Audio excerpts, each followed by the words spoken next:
Patrick Balkany est passé à 2 reprises par la case prison suite à des condamnations pour fraude fiscale ces dernières. Une expérience dont il ne garde pas forcément un bon souvenir. C'est en tout cas ce qu'il a déclaré à nos confrères du magazine spécialisé Paris Match dans leur édition du jeudi 23 mars 2023. Le pire, c'est l'hôpital-prison de la Salpêtrière.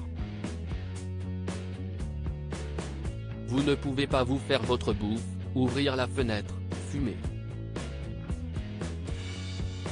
L'hôpital, il n'y a rien, vous bouffez la merde comme les autres. Je suis sorti de Fleury, je faisais 72 kilos. Aujourd'hui, je ne fais 79 et je vais mieux. Là-bas, je ne parlais qu'aux gardiens, aux infirmières et aux médecins. Mais je savais que j'allais sortir. Et puis mon père a été 2 ans et 7 mois déporté à Auschwitz, ça fait relativiser, déclare-t-il à ce sujet l'ancien député maire de Levallois et mari d'Isabelle Balkany, son ancienne première adjointe. Il en profite pour révéler des détails de sa détention. Lire, c'était très difficile.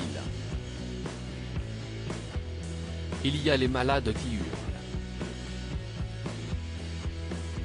Certains veulent se suicider, foutre le feu à leurs cellules. Vous ne dormez pas. Ils mettent aussi des grosses radios sur la fenêtre et donc chier tout le monde, se souvient l'homme politique locataire d'un moulin à Giverny.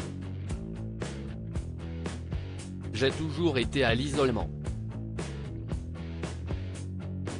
À la santé, il y a une petite cour prétendument VIP. Mais avec les arrivants juste au-dessus.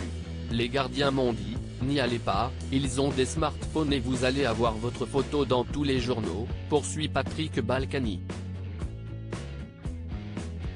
D'autres procès à venir, je n'y suis jamais allé. Je sortais un quart d'heure par jour, à l'infirmerie, pour me faire prendre la tension. J'ai découvert, quand il est parti, que Salah Abdeslam était dans une cellule juste à côté, précise l'homme de 74 ans.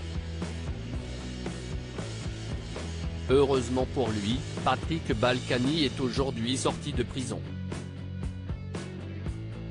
Il reste aux côtés de sa femme Isabelle Balkany, qui est atteinte d'un cancer du pancréas. Cependant, il est toujours mis en examen pour abus de biens sociaux, prise illégale d'intérêt ou encore détournement de fonds publics.